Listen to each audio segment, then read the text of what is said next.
This is Broadcast Obituaries, Gone Too Soon. We exhume a short-lived TV series, episode by episode, give it a proper eulogy, and answer the burning question, was it canceled too soon or not soon enough? Analysis, nostalgia, and our final verdict on TV's fallen heroes. Welcome, everyone, to Broadcast Obituaries. This is episode 14, To Earth, to Furious. I'm Aaron. And I'm Rob, and thank you all for joining us today. You know, Aaron, I think this is the first time that we have actually put the episode title right here in the episode. Does that sound right? Yeah, that's 100% true. Okay, To Earth, to Furious today. Yeah, it's time to celebrate it. It's time to celebrate It our is. creativity. Right, you know, honestly, I hope everyone listening out there has been picking up on our names. You know, since Earth 2 sounds like a sequel, all of our title names are from sequels. They are all movie 2 in a franchise, and try to make a play on those words, like Earth, 2 Men and a Little Lady, as opposed to 3 Men and a Little Lady, the sequel to 3 Men and a Baby. You know, it's a stupid little joke of ours, but I hope you're all noticing it, because honestly, that's, in my opinion, one of the funniest parts of the episode. Maybe that's not a good thing. No, but it's great. Do you have a specific, favorite title that we've done so far? Ooh, man, I really like Earth 2 Die Harder. Yes. For Die Hard 2. I really like that one. I really like Earth 2 Judgment Day. Terminator 2 Judgment Day. I thought that one was pretty good. I don't know. What about you? You got a favorite? I really like our first one, Earth 2 The Quickening. That's Sure, probably yeah. my favorite one, but I'm a big Highlander There could be fan. only one. That's right. But it's number 2. I also like, for episode 6, John and Devon's Bogus Journey. Yeah, I thought that was It's a really good too. one.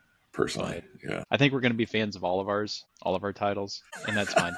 But as We what wouldn't put it out there if we didn't like it. Exactly. But as what would be great is if we posted something on social media, and maybe we could ask our listeners what their favorite That's a good episode idea. title is. Yeah, yeah. Not your favorite episode, folks. Favorite episode title. Yeah. That's what we're going for. Yes, nice. Yeah. I'll put something out there soon for that. I like it. We have been following our stats, and we're a new show, so we want to beg you, please keep listening, like, subscribe, do all the things. We did have our first milestone, Rob. I was checking our analytics, and we are now an international podcast. We have our first listener from Australia. Wow, that's awesome. Insert applause here.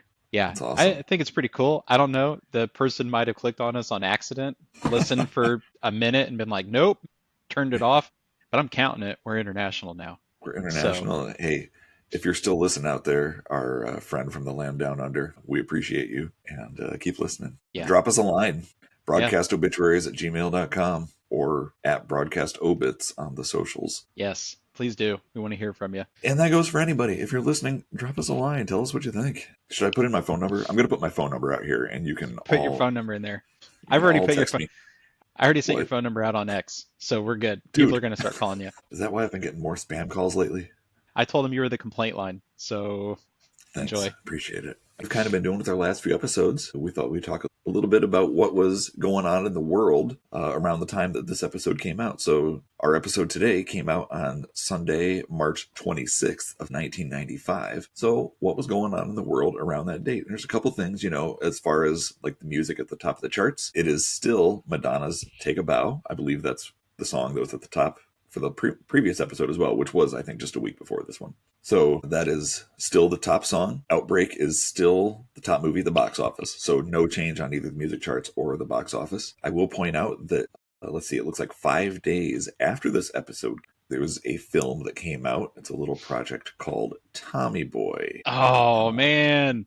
Are you a Tommy Boy fan? I love Tommy Boy. Tommy Boy is great. I mean, holy shnikes. You don't think I'm a Tommy Boy fan? Come on. It was a test, Rob, and it was a true test of our friendship. And I thought I knew where you stood, but I had to confirm it. We've talked about it a lot. For those who don't know, Aaron and I have known each other for about 20 years now at this point, give or take a year or so. So we have talked a lot about a lot of things. Who knows? We may have talked about Tommy Boy ad nauseum, but it doesn't ring a bell to me. So hilarious movie. I love that one. Chris Farley, Gone Too Soon. His best movie, I think, by far. Yeah, love it. Hands down. Love it. Yeah. Yeah. He's got some other gems, but this one is the best. Do you have a standard set of one-liners that get used from Tommy Boy in your household? No, not really. We do. Sorry. We do a lot. So when we stumble on our words and we're trying to get a thought across, we often go to, you can get a good look at a T-bone, by sticking your head up the butcher's ass. No, wait, it's got to be your bowl. We just paraphrase that line all the time when Yeah. somebody's stumbling because it's the best. Yeah, that was hilarious. No, for me, it's simple things like knocking on a door and saying, room service. Yeah. Just little things. You want me to fluff your pillow? Yeah. It's so good. 2, 4, 9er, 5, 6, 7, 8. I can't hear you. You're trailing off. And did I catch a niner in there? Were you calling from a walkie-talkie? No, it was cordless. So it's a great one. It's I love fantastic. Tommy Boy. Yep. Let's see. The day after this episode was March 27th, and that day the 67th Academy Awards happened. And I actually remember watching this one when I was a kid. I liked to watch all of the awards shows. I watched whatever was on TV, and often whatever I was watching got preempted for those awards. So, but this one, I remember this one actually. It was hosted by Indiana's own David Letterman. And there was something that happened here, but let me tell you first, this year, Forrest Gump had a really big year. So that came out in 94. Oh, wow, yeah. So Tom Hanks won Best Actor, Forrest Gump won Best Movie, Robert Zemeckis won Best Director. Also at these awards, there were a couple other pretty notable ones. The Best Screenplay went to Pulp Fiction. Love some Pulp Fiction. So good. Yeah. Quentin Tarantino's a master. Fantastic. I personally really love the older stuff. Reservoir Dogs, Pulp Fiction, Jackie Brown. Yeah. I think those are Same. So classics. phenomenal movies. Yeah. I'm not as big of a fan of your newer ones of his, such as Once Upon a Time in Hollywood. Yeah. It's fine. It's fine, right? That's my opinion on a lot of the newer stuff. It's fine. Also, Best Original Song that year was Can You Feel the Love Tonight by Elton John from The Lion King. So Wow. 94 was a pretty big year coming into 95 here for all the awards coming out. Yeah. Those are massive movies. Yeah, I'll die on the hill that the 90s is the greatest decade for pop culture. Music, movies, TV shows. Yeah. You don't hear anybody talking about a movie from the 2000s the way that we'll talk about The Lion King or Forrest Gump or the soundtracks from those films. That stuff is just bland now, right? Good stuff, Definitely. but just bland. Definitely. I can't remember the last soundtrack that everyone was like, oh, have you heard this soundtrack? Like we talk about like the Armageddon soundtrack or things like that, which were just full of bangers. Now you don't see, and maybe it's just because CDs have kind of gone away and albums as a whole don't mean as much as they used to. But I remember, like, to me, in the 90s in high school and college, soundtracks were often some of the best compilations out there because you got such a broad range of great music. 100%. I think a lot of my album collection in middle school and high school was soundtracks. Oh, yeah, definitely. Yeah, just definitely. got a good mix. The Crow, City of Angels, both of those were great soundtracks. Lots of good ones out there. I'm not going to recount them all. There was one other pretty famous thing that I remember very clearly from this 67th Academy Awards. David Letterman did this joke, and speaking of Uma Thurman, well, we weren't speaking of Uma Thurman, but speaking of Pulp Fiction, Uma Thurman was in Pulp Fiction. Letterman did this joke where he was like introducing Oprah Winfrey to Uma Thurman. Oprah? Uma? Oprah? Oprah, Uma. And it was supposed to be hilarious that they both had unique names, basically. And I think he even ended it with, hey, have either of you met Keanu? And he was basically just pointing out unique names. But, like, that joke fell so flat. And I remember watching this on TV, and I didn't know who any of them were because I had not seen Pulp Fiction at that time. I knew who Oprah was, and I knew who Keanu was, but I just didn't get the joke. And it turns out I'm not the only one. That joke bombed. And, like, I Googled it yesterday just to see, and there are all kinds of articles and interviews all about that joke. Yeah. And how bad it bombed. Oprah, Uma. It was, as a, like, 16-year-old, I'm sitting there watching TV going, why is this funny? Why funny? And it wasn't. Turns out it's not. It's not funny. Right. Yeah. Yep.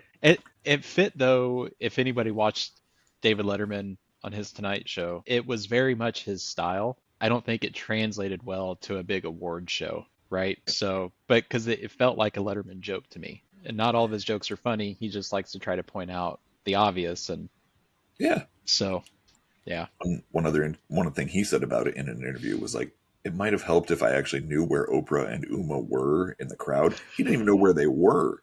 Like when I was watching this, I assumed they were sitting beside each other, and that's why it was funny. And I was missing out. He's like, hey, you two are sitting right there by each other. They weren't. They were out in the crowd. He had no idea where they even were. Oh, my gosh. So that makes a big difference, I think. It does. That same day, March 27th, which was the day after this episode came out, this was not a TV or movie or anything, so it's rare that we even mention it. But if pretty much we're mentioning pop culture. But that day, Maurizio Gucci, who was the heir to the Gucci fashion brand, was shot dead upon his arrival to work in Milan, Italy. And 3 years later, his ex-wife Patrizia was found guilty of hiring a hitman to kill him, and she ended up serving 16 years in prison. So this was actually the basis for the 2021 Ridley Scott movie, The House of Gucci, the one starring Adam Driver and Lady Gaga. And I believe it even had Jared Leto in it, even though he was completely unrecognizable. I did not see this movie. My wife saw it. She's told me about it. I've heard of it. But yeah, so that's kind of a big deal. It's kind of a crazy thing. It is. I don't know that I even knew this. No. I'm blown I was away. completely unaware. Had no idea he was assassinated. Right. And if Ridley Scott's not doing an Aliens movie, I'm probably not watching it. So I didn't even know about that movie. Really? Yeah. With Adam Driver? Kylo Ren? I didn't even know that was a movie. Oh wow. So okay. I'm not up to speed on this one. So I'll have to catch up on that. All right. Yeah. Yeah. I mean, it was a big deal at the time, and then they made a movie out of it, so it's pretty relevant to pop culture, I think. And also at this time in 95, of course, the O.J. Simpson trial is still going. So I have no further notes on that. We just mentioned it before. It's going to be going all the way through the end of Earth 2 and like into the last season of Sequest. Yeah, it was funny because when Ford re-released the Bronco, I started seeing videos of the O.J. Simpson police chase start popping up again in different places. I mean, you hear Ford Bronco, that's the first thing people of a certain age will think of for the rest of our lives. Yep. I hear Bronco, and that's what I think of, the white one that O.J. Simpson was driving. Yep. So that's all I got from pop culture from this week in 95. Pretty interesting week. I like the segment of us going back in time and seeing what's going on this week. And we should call this Back in Time with Rob, and we should make it a standard segment for you. I like it. Because I like it. Hey, it's fun. Let's go back in time. I like it. Yeah. Can we play the Back to the Future theme song? Probably not. We get copyrighted for that, but we could do something close. We'll see. True. That'd be fine. What if I hum it? Can I hum it? Is that legal? I don't know. Maybe. I mean, we'll find out when we upload the episode and it gets copyright checked. Okay. All right. Well, then, this has been Back in Time with Rob. Let's go back to the present. Okay.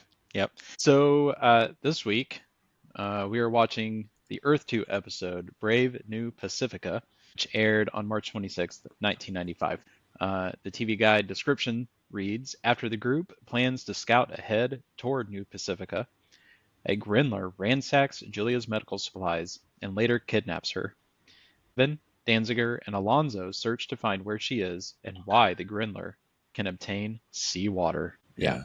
So, before we talk about this one, I looked up Brave New World, because that's what Brave New Pacifica is kind of making a play on here. And I was just curious, is there something, because you hear that all the time, Brave New something. Everyone is spoofing this. And I was like, is there a main thing? And it's a book by Aldous Huxley from 1932 is when it was published. And I knew that much, even though I really never knew what the book was about. It's set in a dystopian future and censorship and all kinds of, fun political stuff. And it was an important book at the time. But I was like, is there something, newer, more relevant? And that's why it keeps coming up.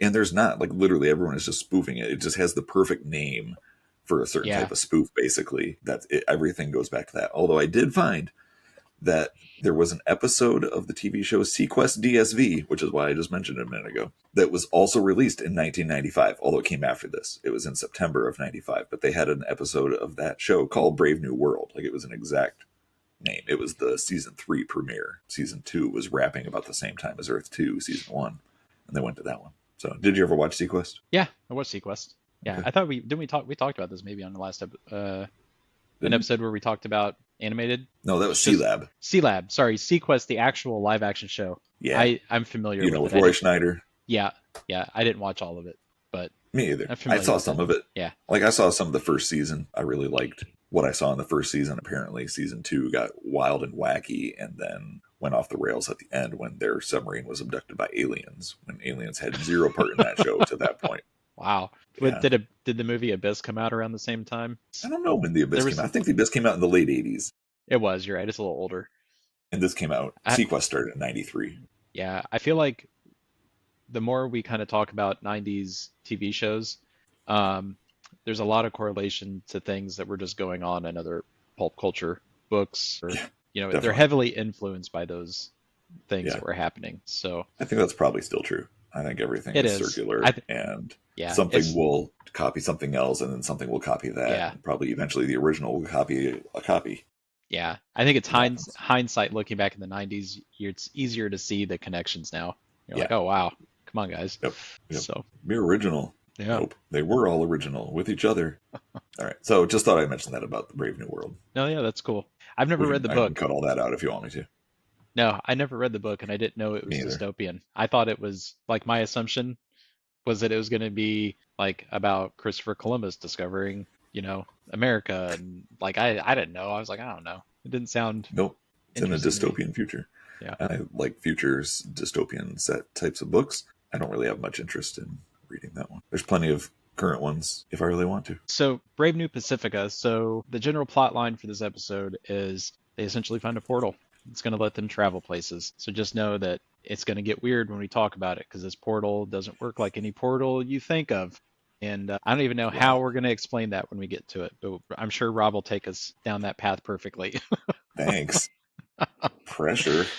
Yep. So the fun thing about the opening to this episode is that we see a couple Grendlers who are going through a chest, and all we can see is that it says perishable on the top of it, and they're rooting through all these empty cylinders and tubes, and they find one, and they get real excited, and they pop the top, and they share it. They both take drinks of it. Yeah, they're like, as puppets would drink out of a small cylinder. And you finally zoom out, and you see that, it's perishable, and on the back of the chest it said human blood. So they had found some human blood samples, and I immediately thought of Lord of the Rings, and my head went to blood tacos are on the menu, boys. So we get a callback in this episode when We he was cutting himself and putting blood in a little leaf and letting the little Grendlers blood drink leaf it. tacos. Yeah. Now it makes sense a little bit more now. These guys, like when they're really gobbling down on that blood and like rooting and digging for it, they look like addicts. They look like drug addicts. Oh yeah. And they got to get their next fix. So it kind of makes sense that, basically Gaul was getting them hooked. He was giving them a taste. Here's a taste, boys. This one's for free. Yep. And like they are all out addicts now. And somewhere along the way, they found a crate of human blood, and just been they having love fun them with some human blood. Yep. Yeah. I started going down the path, and it's fun because the thoughts that I had at the beginning of this episode, they actually talk about a little bit during the episode. But what if Grendlers were smart enough to realize that humans were full of this stuff? Thank God you don't know where blood comes from. That becomes an issue later in the episode. It does. But that could be like an entire horror movie spin-off of this, It really could. Grendlers discover that they can milk humans for blood, and that's it. If only the Grendlers were a little bit scarier looking. They're kind of goofy looking. So they are. And nobody seems to take them serious in the show. They don't. At all. They really don't. So at one point, though, we do also see there that one of them is lugging around a crate of fruit, and we see a little spider crawl into it. And they make it a point to show us the spider. Yeah, and arachnophobia warnings. Yeah, my wife wanted to sit down and start watching some of this with me last night. And as we got into the episode, I was like, you're probably just not going to watch this one because she is deathly afraid of spiders. Oh, really? Okay. And it got to a point by the end of this where it was like, just don't even look at the TV. It's just, you don't want to. It's not going to be okay, ever. Yeah. Yeah. Gotta say, I was not crazy. I mean, it's TV. I can watch it. It's not a big deal. It wasn't scary or anything, but I'm not a big fan of spiders either. And this is definitely a spider-filled episode. Yeah. For sure. Yep. But yeah, so where did they get this cache of goods, by the way? They never explain. So they must have just looted it from somewhere. They looted it from one of the crates that they dropped down on the planet. And all the fresh fruit stayed fresh. These are the kinds of dumb questions that I had. Like, how did the fruit? So I thought it was like human fruit, right? Yeah. But I don't think it is. Like later, Yale is analyzing it. And he says this one is very similar to an earth mango, and I'm like, no, it is an earth mango. He was holding an earth mango. Yeah, but apparently it's not. It's similar to an earth mango. They apparently didn't want to pay for fake fruit, so they just used literal human earth fruit and said that it was very similar to earth fruit. So I think it was growing. Basically, it's fruit that was growing in a nice tropical region. And they're still in winter, basically. And they're like, where's this fresh fruit coming from? That's all that it has to do with. The fruit is not from Earth. Yeah. As much as I thought it was, too. Yeah. I thought it was very confusing. Super confusing. Yeah. I didn't pick up on it that it was supposed to be alien G889 fruit. Right. Because it was so clearly a mango. I was like, somebody brought mangoes. Right. There is a lot of confusing stuff in this episode. Like, characters were in places that I had when someone walks in, and I'm like, they're in the same place. I had no idea. And it's not Yeah. clear at all. The editing Yeah. here probably is at fault, I think. Yeah, and there's at least one scene that I'll pick on later that I thought was pretty funny. So Okay, cool. Can't wait to get there. yeah, yep. So we open on the Grendlers, and then they cut back to the camp, and it's everybody sitting in Mary's garden in the greenhouse, and they're trying to make some kind of big decision. Yeah. And it felt like the first time in the show that we've maybe seen a really improv opening to a scene, because the way that Devon was acting didn't seem like Devon. It was like, we don't really have anything for you to say, so you just need to participate in this fake argument until the script picks up, is how it felt to me. But Danziger and Alonzo are making an argument for some reason to travel ahead by foot, and they're planning on being gone for about 2 months. So they just want to pack up some supplies and just go scout like 2 months away. I still don't understand the need to scout so much. I don't know why that's such a big part of the show. Well, I guess Danziger's point here is that like they don't want to have to go ahead and then turn back and lose time because they don't know the best path to get through. So he's thinking he and Alonzo can just go ahead and find that, for the next. I mean, he's thinking they're gone for like 2 months, right? So he could, basically that's a month out and a month back. So they're hoping to scout out a whole month to save them time on their travels so that they don't make the wrong. I don't know. It just seems like a weird choice. What if they get out there and they get to some unpassable snow? What are they supposed to do? They're going to be stuck, right? Yeah, they would be. But they have created, Rob, a new technology to help them traverse the deep snow. Wow, they're inventors now. They are. They found it in Yale's memory banks. Schematics for, get ready for this, snowshoes. We built these off of specs we got from Yale's database. What are they? They're snowshoes. Snowshoes? How do they work? Come outside, we'll show you. The big reveal when they show these snowshoes is so funny. They are so proud of their invention, and they're just like, look what we got. And they're both grinning and happy, and everyone else is like, what's that? What are those? But they're kind of really interested. Devon's like, what are those? Yeah. What is this amazing thing that you brought before us? Right. I have to keep reminding myself, these people did not grow up on Earth. They didn't grow up on a planet. So they did not. They've never experienced snow or walking in snow. And to be fair, I've never worn snowshoes either, even though it snows 3 or so months out of the year here. But, it's just so funny, like how proud they are of the new things they're learning. They're proud papas is what they are. Basically. Snowshoes. Yeah, it's hilarious. But so funny. I'm glad we both thought that was funny. Oh my goodness. Hilarious. So I don't think we get real far here before the group kind of splits up, and I think they shelved the conversation. I can't remember exactly why, probably not super important. And we see a Grendler, right? This is where the Grendler comes into the camp. So the Grendler has... This was one of the parts that I did not realize he was at their camp. Yeah, and that's why I was confused. At the beginning, we see one of these Grendlers leave, and he goes to their camp, and he's rooting around. He's rooting around in Julia's tent, probably looking for human blood. Absolutely. And Julia stumbles in on him and sees him there. And what does he have in the crate that he brings into the tent? It's that spider and fruit. Human fruit. Yeah, spider and human fruit. Human fruit is a weird way to put that. Let me reverse that out to say earth fruit. Earth fruit? Let's say because earth fruit. If we're talking from the Grendler's perspective, humans could be fruit. It could be a human fruit. It's true. For a Grendler. It really could be. Yeah. So let's be clear. Yeah. It's earth fruit.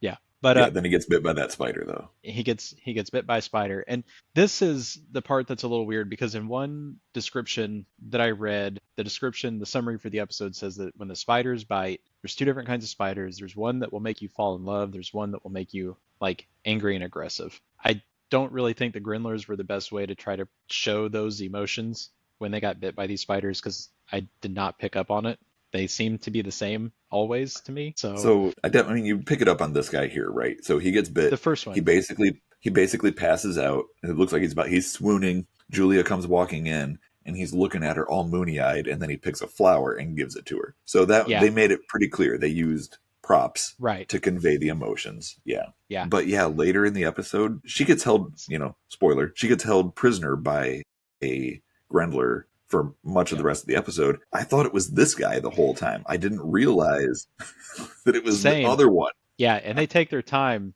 getting you to understand that in this episode before. Yes. Yeah. It's not super clear, not even a little clear in the slightest. No. It was bad. Yeah. Yeah. But I think we both talked about this, that we had our notes Spider Grendler. I really wanted him to get powers and be like a Spider-Man. Like I wanted to see That him would've been crawling awesome. crawling on Yeah. walls somewhere or Go, inside of a Web, cave. go! Go Web, go. But yeah, so he leaves the fruit behind, right? I mean, Doesn't just leave it. He gives it to her. He forces her to take it because he does. just I wants must to have give missed her that part. stuff. Yeah. And she said the only way I could get him to leave was to ask for more. So then he ran out to go find more fruit. Like he's just so in love with her. He just wants to do anything for her. Just wants to love her. That's all. Yeah. He can run to where this stuff grows? If he can, we sure camped in the wrong place. The Grindler shows up in the camp. They must have some kind of conversation about tracking this guy. Where did he come from? Luckily, there's snow, so they find his tracks. And Danziger and Alonzo are following the tracks to see where this Grindler came from and where this, fruit might be and where their stash is. And they follow him to the cave. And it's a pretty fun scene here because Alonzo and Danziger hear some noise. They find the cave entrance and they hear some noise. And they panic and they hide behind some rocks. Not well, mind you. These rocks are smaller than them, but they're going to hide behind them anyways. Yep. So, like my kids playing hide and seek. Yeah, yep. And you can just see them hanging out. And out of the cave entrance come Julia and Devon. Can you believe that? These people are clueless. They got beat by the girls. I know. These guys have no idea what they're doing. And we've been harping on this. They're complete idiots. They are, and it goes to the whole point about why are these guys scouting so much? Because Devon, they're like, how did you guys get here so fast? And Devon's like, well, we took the pass at the top, and we just followed the trail in a straight line where we could see it, and we saw the cave and came down, and here we are. And Danziger's like, oh God, got us again. Yeah, like it's like, but you two should not be scouting. Right. At all. I think this solves that problem. Yeah, like are you going to go or not? It's a waste of time.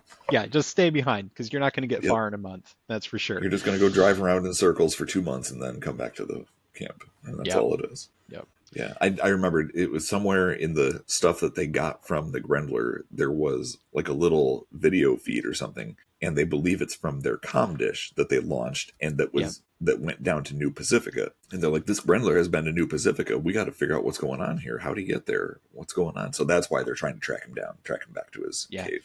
And spoilers, that doesn't pan out. Like so much stuff in this episode is so weird, but that's a disappointing. It's a good effort. That's a good effort. Yeah. I thought that was a pretty interesting part of the story, though. It was. I wish they would have done more with it later on. It just kind of fizzled out. So yeah, well, we'll see. Yeah, I mean, maybe if there was another season of the show, we'd get more out of it. Right.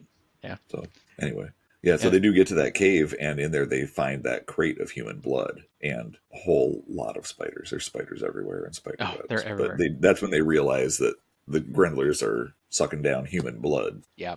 Did they not know? Did they never find out from Gaul or encounter Gaul feeding them blood tacos? Was that something only we, the audience, knew was happening? I think True saw it, and, she's a kid and probably didn't convey, that's when she was keeping secrets from her daddy, and not her Earth 2 daddy, that's Gaul, but her real daddy. She was still keeping secrets from him about Earth 2 daddy, and she probably neglected to mention anyone that she watched him telling these Grendlers to assume the beggar's position and then gave them leaf blood tacos. Yeah, I feel like that's weird that True wouldn't have brought that up. I get it. But after maybe that all went down, maybe not. It's possible, like I'd forget exactly where she stumbled into that whole scene. Yeah. So she might have missed that part of it. That's possible. Didn't see the full ritual taking place. Yeah. So they clearly though, they don't have any idea that Gaul was feeding them that stuff. The spider webs are everywhere, and these are impressive webs. They're huge, massive, thick spider webs. I mean, these things are, and there's spiders all over the place in them. So again, if you have arachnophobia, you're going to struggle here. They're kind of interested in the spiders, but they don't seem too worried about them, even though they're everywhere. And we start hearing like a vacuum sound and then a bright light down this passage in the cave they went into. And somehow Julia immediately knows that it's a time-space fold. Right. It's a portal. And it's moving at near light speed. Near light speed, yeah. Yeah. Which is hilarious because in a minute, it's going to start coming down the tunnel towards her and she dives out of the way. If it's moving at near light speed, she's not going to be able to jump out of the way of this light speed subway train traveling across the planet. You see it, you're dead. That's it. It's got you. I mean, light speed is 186,000 miles per second, I think. If you are, near light speed, let's say near light speed is only 10,000 miles per second. That's a fraction of it. That's 10%. That's still quicker than we can move. quicker than you Yeah. much quicker. Yeah, you're Much not getting quicker. out of the way. Quicker than we can think. So Yeah. I thought it was hilarious how she dives out of the way. Yeah, and they don't seem, I mean, Julia seems skeptical, but Alonzo's hilarious because he's got like a YOLO attitude about this portal. He's like, Yeah. maybe we just jump in. Let's go try Maybe, it. maybe we just do it, Let's go see what you know? happens. Yeah, Yeah. it's like, it does not seem like a good idea. Looks like a pretty wild ride in there, huh? Tempted to just jump in and see where the current takes us. While they're there, after Julia dives out of the way of the Lightspeed bullet, they find a bag and it has seawater in it. They're not anywhere near a coast, so they're like trying to figure out. This is from the Grendler where is this- stash. where Because the is it Grendler's coming got a from? stash in the cave still. Yep. Right. So then Devon and Danziger, they kind of head back to the camp for something, and they leave Alonzo and Julia there to watch for the Grendlers. And that's when they're having some conversations about That's when he romantic goes, type stuff. Like Yeah. he wants to just jump in. He's also talking about that's what it was, yeah. not going back when the next ship comes. Maybe he'll stick around Earth 2 and New Pacifica for a while just because, he likes Julia and he's thinking maybe he wants to be there.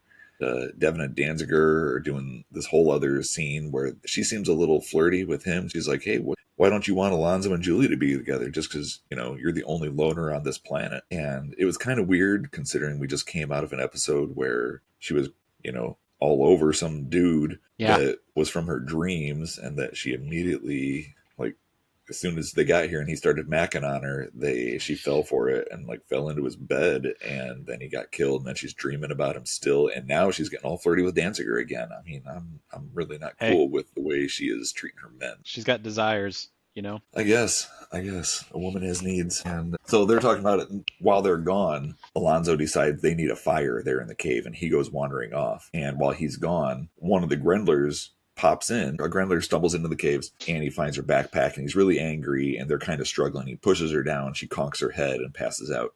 And then he drags her away. We don't really know what happened. He just drags her away. So Alonzo calls portal, back to because we don't know that yet. We don't know. The portal's always going. Right, but they go in that direction of where the portal's at. So my assumption was that he took her through the portal. It's a safe assumption, but we don't know. Yeah. We don't know. We don't see it happen. So Alonzo calls back to the camp then, and he tells them what's going on. And they said, okay, great, wait till we get there. So he doesn't. Of course not. Alonzo, when Danziger and Devon show up, no one's there. And they're like, what's going on? And all of a sudden, Alonzo comes running out. He's like, hey, I took the portal, and I lost my gear on it. And they're like, what are you, moron? What are you doing? So while they're trying to figure that out, Julia wakes up. She's all alone in this cave, and a Grendler comes in, and it's very confusing here. I thought it was her Grendler boyfriend, and I think it's not. It's the other one who is more aggressive at this point. So he comes into the cave. He rolls a door closed behind him like a big rock, and he wants some blood. Yeah. And she makes a remark. She's like, I'm glad you don't know where this stuff comes from. Yeah, right now anyway. He has those canisters, and he wants her to manufacture more blood. And she's like, fine, I will make you some blood. And she's like, but I need seawater. And he's like, okay, great. They don't speak English, but no, but he knew. He understood. He's excited. Yeah, yes. He's like, oh, I got that. Yep. So then when he leaves, and she's like, she starts calling for that spider. She had seen a spider at some point. She's like, here, where'd you go, spider? He was afraid of it. He saw the spider crawling on a rock and like panicked and then swiped the spider off the rock. Yes. Right. So Julia knew, like, okay, they don't like spiders. Yeah. She's like, I can use this spider. Yeah.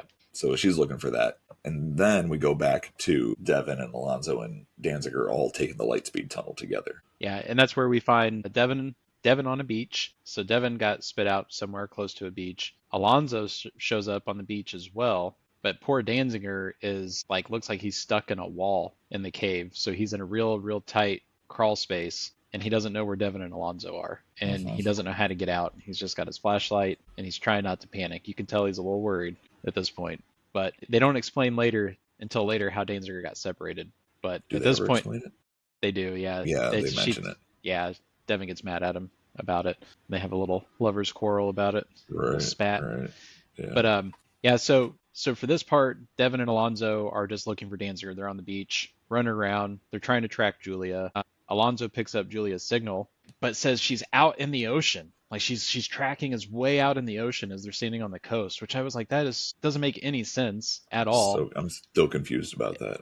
I do not understand. Yeah, and at one point they run into the water, like maybe they're gonna walk there or something for a minute, and then they have a great idea. It's like, well, maybe back at the cave. Maybe we just go back to the cave because maybe they're thinking they'll find another entrance that goes under the ocean to Maybe it was where her she's gear? Right. Was it her gear? Maybe her gear washed off.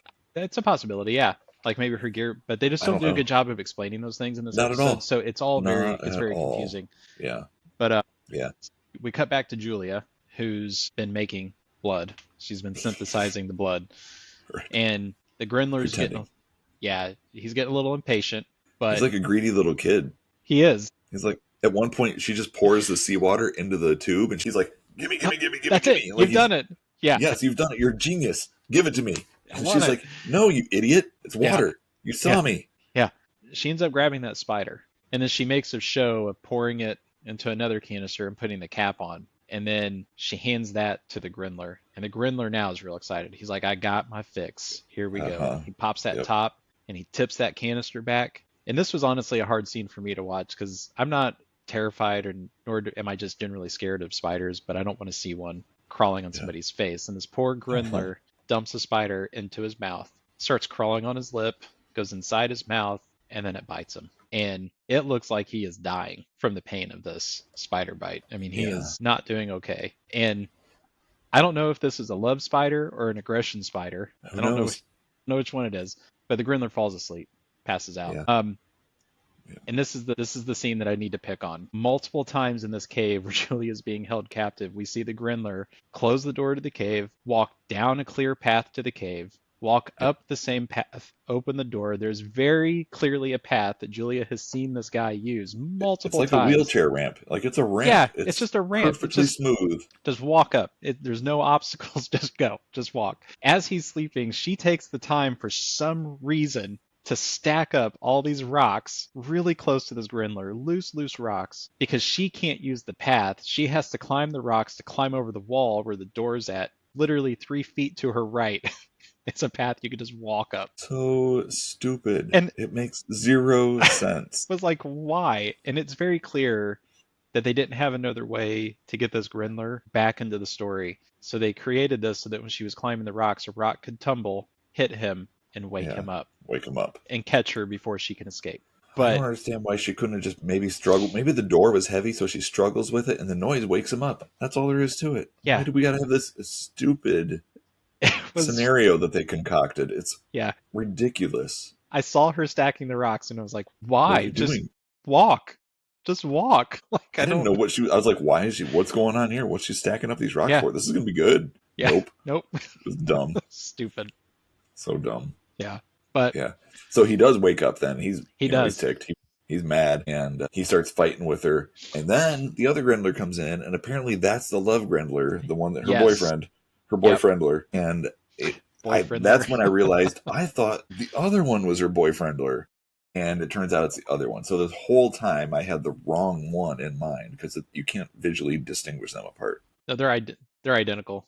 They are. So they start fighting, and her boyfriendler basically distracts the other one long enough that she's able to run out of the cave now. Yeah. And she uses the ramp, I think. She does, which is hilarious. She just like, oh, I'll go up this ramp now. And she runs up and right out the cave entrance. So, Yeah. So she's free. So at this point, Julia escapes, and Danziger has found his way to like where some tumbled rocks have fallen. He's about ready to get himself free, but he stops because he can hear Devon and Alonzo talking. And as he's I don't know if he's catching his breath, or I don't know why he decided to stop right there. Maybe he wanted to eavesdrop. I think so. But you can hear Devon talking about how she cares about Danziger and she's worried about him and doesn't know what they would do without him and all these things. And so it's a nice way for him to catch on that Devon has the feels too. Yeah. You know? Yeah. She wouldn't be opposed to him macking on her.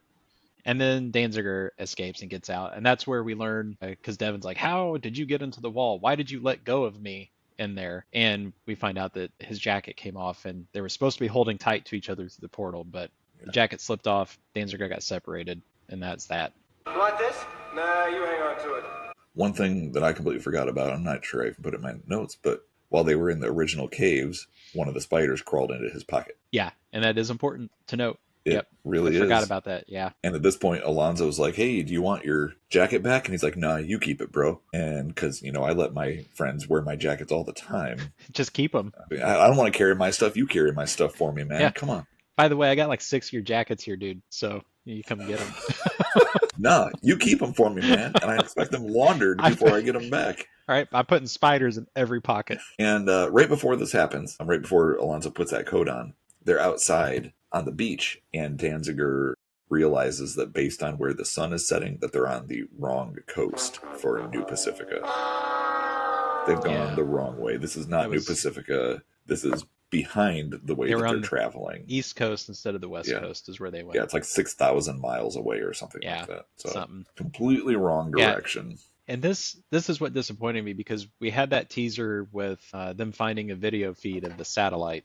And I was like, well, surely they're going to find a satellite. Yeah. That's what they're looking for on this beach. They're like, we're going to find that satellite somewhere, so let's just walk. Well, we should be able to see it. It's huge. Yeah. And they never find it. So what was the whole point of that Easter egg with the feed? And they didn't worry about it or question it or say anything about it again. So I don't know. It just bothered me. And they never, like, what if there was another portal that went to the West Coast and they just didn't look at it or find it or something? Like, what if maybe we can change the polarity on these spiders and we'll go the other way? I guess we haven't gotten to the fact that the spiders control the tunnels yet. But I'm sure we'll get there. Yeah, well, in the next scene, Alonzo puts on Danziger's coat and he puts his hand in the pocket and the spider bites him. And the spider then goes running away and it jumps up onto one of the webs and the light speed tunnel stops moving. So there's a whole lot of stuff going on right now, because when Alonzo wakes up, he's now in love with Devon and they're trying to figure that out. Yeah. They think he's just delirious, which is the best part. I loved it. They were all just laughing at him. He's groggy. Yeah, I think he's delirious. Even Danziger's like, oh, come on, lover boy. You know? Right. Let's chill out a little here. Until he eventually gets so mad at him, he punches him. He does. Decks him hard, too. Yes, he does. It's not something soft. He really lays into him. So Danziger has a theory about the spiders. And since you asked me to explain how this works here. Yes. Do the science. So there's two different types of spiders on opposite ends of the tunnel here. So they theorize that it's all about attraction, which I get for I don't understand. So the spiders basically, they're like negative and positive basically. And like the love spiders are on one end of the tunnel and the aggressive spiders are on the other end of the tunnel. And I can be on board with that. We got these oppositely attracted spiders causing a light speed tunnel, sure. But then when they bite people, it literally is about attraction, like physical or emotional attraction to another person. To me, it is completely goofy and like just silly that the spiders, that's the reaction that it has. It's just goofy. And the whole time they're trying to come to this, it felt like they just made this up on the spot. Yeah. Like they literally caught Clancy going, hold on, I got an idea for this episode. And they were like, roll with it, bro. Just do it. Yeah. We'll just ad-lib the rest of this episode in the spiders. Because none of it made sense. It was wild. They had, each crazy. Spider has a different magnetic field that controls the portal. So, and that's why we're saying that it stopped the tunnel, because now they brought through one of the spiders from we'll call it the positive end, the love end. Yeah, they brought him through and then he got on the web and that's what shut it down. But now they've got this spider web there that's full of these spiders and they got to try to find the one love spider among all the aggressive spiders, basically. Yeah. So what do? Julia lures her boyfriend over. This scene bothered me. You really? Right? Me too. Yeah, I was not okay with it. Like, guys, not cool. They basically hold him down in the spider web and let him get bit by all these spiders that he clearly hates and is terrified of. And let him get bit by all these till they find the one where he's like, oh, Julia, I want to mac on you. Well, are we using macking too much now? No, I think it's great. Okay. All right, good. And this guy gets bit like 3 or 4 times before they find the right spider. Right. And I even put in my notes on this one, this feels like we're watching torture. This poor guy. Kind of. Yeah. Like they're just like, hold him down. Here comes another one. Hold on. He got bit. Is that it? I was like, they were so excited and completely okay with just, treating him this way. And it's very clear that they just think of them like animals. Like they just don't care about them, even though they're much more than that. Right. And that really bothers me. And I don't know. I see why the Terrians are so nervous about humans. I would be too. They eventually do get the right one and they bottle it up. As soon as they get it off the web, this light speed tunnel starts up again. And Devon has a moment out there with the ocean. She just has to look at it. She's sad that it's not going to be New Pacifica. And, she and Danziger kind of have a moment together before they all go back in. And then they head back to their tunnel where they all originated from. Yeah, it was sweet, I guess. I don't know. And that's so they get back to the tunnel, and this triggers the end of the episode. All the camp, the entire camp shows up in the Everybody. cave. Everybody's Everybody's there. waiting for them. Yeah, welcome back. Oh my gosh. Yeah. And How was your trip? yeah, was it amazing? I mean, you guys just had a vacation, right? Yeah. That's funny. Yeah, and they have to break the news that it's not the right coast. It's not going to help them. Yep. It's of no use Yep. to them. But I was with you. What if we collected all the spiders and switched them both on the opposite ends? Would that go to the opposite shore Yeah, or something? they Or is there just another tunnel nearby? yeah, they spend so much time in all these other episodes trying to understand the scientific functions of these things and how they work and what they do and how they get it to do it. And in this one, they were just like, I don't know. I guess Yep. it's the wrong spot. We'll just walk away. Yep. And then they walk away. So Yeah. And they do. I don't know what it is that convinces them, but they all decide to stick together. No one's going to go scouting ahead. I think they realized that when Julia and Idiots. Devon beat him to the cave, they were like, we shouldn't scout Yeah. anymore. Yeah. Like, Maybe we should send them to scout. yeah. So Yeah. It's goofy. yeah.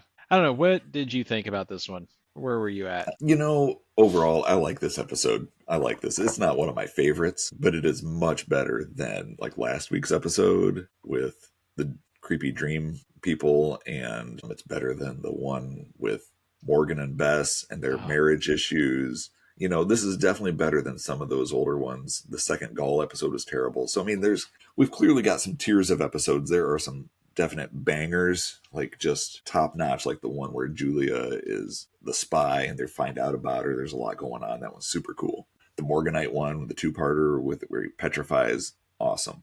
And then you got kind of the middle zone, and this definitely falls somewhere in the middle zone. You know, there is goofy stuff here. We just talked about the spiders and how it really does not make sense. We talked about how we didn't even know characters were in the same place or which Grendler was which. Like, we were completely mistaken for half the episode, basically, about who these characters were. Just some really goofy stuff going on there in this one. I mean, the whole love spider bite thing in the first place is just kind of silly. So, honestly, though, like, I really like the concept of the light speed tunnel and the portal, basically the portal, and how it works with the spiders controlling it. I think that is cool for this planet that they're on that is so different. I think it's a very interesting take on some magic-y type of science. So there's definitely a lot here that I like. I really like how excited they were when they showed off their snowshoes. That was probably the best part. It was hilarious. I mean, it was hilarious. So there is, The in grand my opinion, reveal.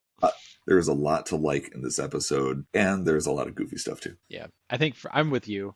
I think the episode was fine. I think the execution of the episode was poorly done. It felt like it was rushed to me. Like they didn't have enough time to get this episode done, so they were just kind of piecemealing things as they went. But they had a lot of really cool ideas. I agree. The spider thing, while very convoluted in explanation, is pretty cool. Had they had time to think about it a little bit more to explain it, would have been fun. Snowshoes did take the cake for me. I genuinely was just tickled that they were so excited about snowshoes. And you called it out. They don't know what these are. This is like an ancient earth artifact that they were able to engineer back to life. But wow, guys, just snowshoes, and you've been walking around in the snow doing just fine without them. And like, so I don't know, but it felt like Alonzo and Danziger were very much, we're restless. It's been cold and we want to go do something. So they were just, in my head, I remember thinking they're just being boys. They're just trying to go do something. I can completely sympathize with that. Like, I completely understand that. Sometimes you just need to do something. You got to get moving. Right. Yeah. I completely get it. Same here. And I connect with that. Like, we all do it. So you just got to go. Yep. But, yep. I totally understand that. I definitely do. Yeah. I think one thing for me that didn't necessarily reflect on this episode itself, but the series as a whole, they've now been here. It's been wintertime and stuck at Mary's Garden for like 6 episodes now. That's a long time. That's almost a third of the season to this point, and I think there's more to come. And again, like I've said it, what I want to see, and this episode I think did a good job, but I want to see them exploring. I want to see new things on this planet. And that's why I think the Lightspeed Tunnel and these spiders, that was a new aspect that I did appreciate seeing. But like, I want to see them. To me, this should be a journey. And maybe that's what it is to me, because there's only the one season of this show. So the whole first season basically is how do we get to somewhere. If the concept of the show was basically just living on Earth 2, our whole experience, and that includes the journey, getting to New Pacifica, building the city, then I can see not as much exploring and moving. But we only have one season, so to me it feels like they should be exploring and experiencing new things in every episode. And I'm with Danziger and Alonzo. They're stuck. They're stagnant. They need to get moving. They need to go do something. And again, they were losing viewers all through this time, so maybe this is part of why. Maybe everyone else is feeling the same thing. Yeah, I get it, and I'm starting to realize that I feel since they've been stuck in Mary's Garden, that the leap winter that they're experiencing is killing the show. It's dragged on too long, and you could have had a much better show at this point if you even just had them traveling with the group through the snow just to try to make it somewhere, right? Because there's so much drama and story that you can tell in that type of adventure. But instead, you stuck them on a planet now where the adventure has to come to them, and those stories start to feel outlandish to me. When all these things on this planet where there's not supposed to be any humans and all these things keep happening to them right here where they're at, it's just a little weird for me. But I still like the episode. I still like the show, but I definitely see why it's had some problems. So in the storytelling, but we'll see. For sure. See where it goes. Yeah. So overall, I have a good opinion of this episode. I think it was fun. Better than average. Yeah. It was fun. Despite its problems, it was enjoyable. Right, and that's kind of how I look at it. This is just a fun one. It's not like, oh man, this one's super good. It's fun, and it's a little goofy, and that's okay. I think on this show we may have once or twice mentioned Star Trek. Star Trek often has Star Trek. Have we ever mentioned Star Trek? I don't know if I've ever seen it. I don't think I know what you're talking about. Well, I'll tell you a little bit about it, but it is a show. There are definitely some goofy, on purpose, fun episodes of Star Trek, and there are some that are not intended to be goofy, but they have some goofy aspects to it. And it's just part of science fiction, I think, in the 90s heavily. And I'm okay with that. This one, it was fine. This, the way, like you said, the way it was executed was not great. But the storytelling to me in this one it's a little fun. There are some silly moments. There's a couple fun moments. And, they laugh at the girls beating them to the tunnel, and they laugh about their snowshoes. And we laugh at the Grendler who is in love with Julia. That's funny to us. So there are definitely goofy elements. So to me, this is just a fun one. It wasn't bad at all. It was a little goofy, a little silly. You know what it was missing? A laugh track. What? It was missing a laugh track. Yes, you're right. You're right. That would have really made it. I mean, and come on, this was in the 90s. That was prime laugh track era. They still, 100%. They could have rigged that up. It would have been easy. All right, so another episode down, another one to go. This one got a little confusing, so I keep getting wrapped up, and Rob, you're doing a great job of reminding me about the error order, what we see on TV Guide versus the Wikipedia. So the next episode, which is not the intended episode according to the TV Guide, is called After the Thaw, aired on April 2nd, 1995, and the lead-in for this one is day 109. While foraging for food during the harsh winter, Julia finds a Terrian body frozen in the ice. The hope of learning more about the native inhabitants turns to fear as strange things start to happen around the camp. I feel like we've probably seen this one before. I know we haven't, but the story sounds recycled to me, so we'll see. Yeah, so this one, they did flip-flop the next two. So the one that we see after this, it'll be this one is episode 16, the next one here after the thaw. Episode 17 is called The Boy Who Would Be Terrian King, and the lead-in for that says Day 104, and this one said Day 109. So they are literally in completely backwards order. So we'll see how it goes and what that does to us, how we take it. But we are officially down to 6 episodes left. Very cool. It's crazy. It's been fun. It's been really fun to go back and watch these and just talk through these episodes. Yeah, even the bad ones I like talking about. It's a blast. Yeah. All right. Well, I think that's it for our episode today. We want to thank everybody for joining in, listening. Don't forget to like, subscribe, leave some comments. Rob is doing some amazing social media work with some of the trailers and things like those because he cries when it doesn't get enough likes. And I have to explain to my wife why Rob's calling me at 1 a.m, crying about people not enjoying a social media post. So sobbing my heart out. So so I put a lot. If you're not following us on YouTube or Instagram, where you can see the videos. I got to tell you, these trailers. I've been putting out trailer for every episode, and they are so much fun to make. And Aaron and I think they're hilarious. I don't know They about if are. anyone else enjoys them. I would love it if someone would just chime in and say, hey, it's not as funny as you think, or yeah, they're great. One way or the other, let me know, Just say because they're a something. lot of work. They're a lot of work, and I love doing Yeah. them. But if they're not great, if they're not as good as I think they are, someone needs to tell me, and so I can stop putting in the effort and Well, just cry myself to sleep instead. I think we're okay with the echo chamber too, because I think they're hilarious. Okay. But Well, I good. think Then, I think we're honestly, hilarious. But we still want to hear from you all. Let us know. So you're right. I'm going to keep making them one way or another. yeah, I'm just going to keep keep doing making them, but yeah. But give us your opinions. We've talked about our episode titles now today, and we've talked about our trailers, which we don't ever talk about on here. So if you can, let us know. Thanks again, everybody, for listening. I'm Aaron, one of your hosts. And I'm Rob, your other host, and this has been Broadcast Obituaries. Thanks for listening. Bye, everyone.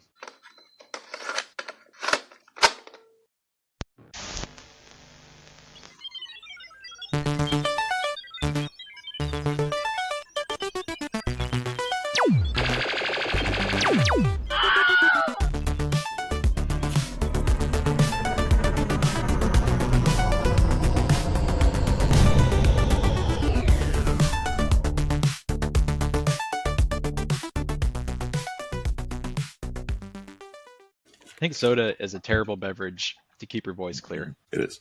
Yeah, because we're both just like, You would think the bubbles would be soothing and kind of like clear out anything, or the acidic properties would be Right. like, yeah, we're going to burn away everything that's causing phlegminess in your throat. We're going to eat it alive.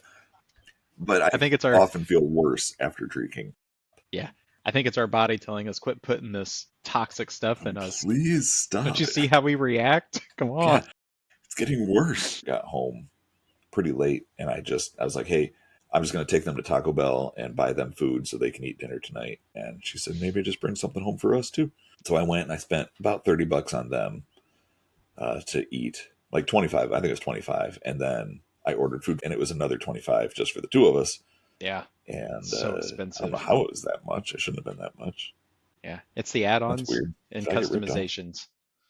We Did didn't you do custom- any. None. You didn't do any? None. Oh, wow. None. I hate doing that. Sometimes you have to. Yeah. But typically if I want something that needs customization, I won't order it because I don't trust fast food to ever get anything right anyway. I'm the same way. And they charge you for every customization. So Yeah. it's like, Yeah. yeah. It's not worth it to me. Now, occasionally, like at McDonald's, I might get like a McChicken with no lettuce, but I'll only Right. do that if it's a slow time of day and they're not like in a big crunch. Because if they have to start making everything and there's a long line, I'm like, I'm not going to sit here and wait. There's already 5 people waiting up there for their food, and I'm not going to be the 6th one. Just give me something standard that you have ready to Yeah. go. Just something you can pull off the burner and the hot plate. Yep. So I typically, for the most part, I refuse to order special orders just because it's not worth the extra effort. The cost, the time, getting it wrong anyway. We do a lot of McDonald's lately, but that's because I've got the McDonald's rewards. So when the kids are playing DD, I'll do an order on my phone to pick up a drive-through, but I can always get like percentage off, or I can get almost an entire meal for free with the deals and stuff. So I'm always like puzzling it together. We save some money, but it still gets super expensive. Yeah. So and just trying to feed a family anymore. Yeah, it's just too much. Eating out, it's not cheap. I have these moments. I'm realizing when I take my notes that I get pulled into the show and I forget to take notes. And that's what I did. I saw a time space fold, and then my notes jumped to Devon and Alonzo being spit out to the cave and to the beach. And I'm like, wait a minute, I have missed a full sequence or two in here somewhere. And I was like, Rob, what did I miss? Yeah. Yep. So, but I just get watching and I don't think about it.